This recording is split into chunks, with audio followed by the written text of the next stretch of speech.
Hello పిల్లలు, మీరందరూ ఎలా ఉన్నారు? అమ్మ స్టోరీస్ తెలుగు ఛానల్కి మీ అందరికీ స్వాగతం. ఈరోజు నేను మీకోసం ఒక చక్కని కథ తీసుకువచ్చాను. ఈ కథ వినగానే మీరు ఒక మంచి విషయం నేర్చుకుంటారు. అందరూ రెడీనా? అయితే స్టార్ట్ చేద్దాం. ఈ కథ పేరు చిన్న పిట్ట పెద్ద మనసు. ఒక అందమైన అడవిలో ఒక చిన్న పిట్ట ఉండేది. ఆ పిట్ట చాలా చిన్నదే, కానీ చాలా మంచిదైన హృదయం కలిగి ఉండేది. ఒకరోజు ఆ అడవిలో పెద్ద ఎండ పడింది. అన్ని చెట్లు ఎండిపోతున్నాయి. జంతువులు నీళ్లు దొరకక ఇబ్బంది పడుతున్నాయి.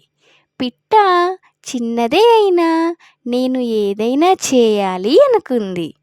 దూరంగా ఒక చిన్న నీటి గుంట కనిపించింది.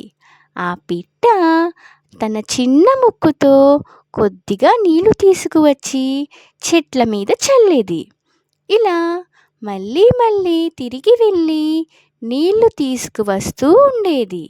అది చూసి పెద్ద ఏనుగు నవ్వుతూ అడిగింది, నీ చిన్న ముక్కుతో ఈ పెద్ద అడవిని ఎలా కాపాడగలవు అని.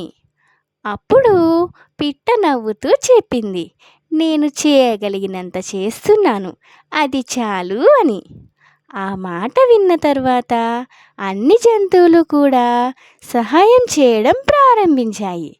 కొంతసేపటికి మేఘాలు వచ్చి వర్షం పడింది. అడవి మళ్ళీ పచ్చగా మారింది. మరి ఈ కథలోని నీతి ఏమిటో తెలుసా పిల్లలు? మనం చిన్నవాళ్ళమైనా మంచి పని చేయగలం. మన దగ్గర ఎంత ఉన్నా మనం చేయగలిగినంత సహాయం చేయాలి. అదే నిజమైన గొప్పతనం. ఈ కథ మీకు నచ్చిందా పిల్లలు? నచ్చితే లైక్ చేయండి, మీ ఫ్రెండ్స్తో షేర్ చేయండి. ఇంకా ఇలాంటి మంచి కథలు వినాలంటే అమ్మ స్టోరీస్ తెలుగు ఛానల్ని సబ్స్క్రైబ్ చేయడం మర్చిపోవద్దు పిల్లలు. మళ్ళీ మరో కొత్త కథతో కలుద్దాం. ధన్యవాదాలు పిల్లలు.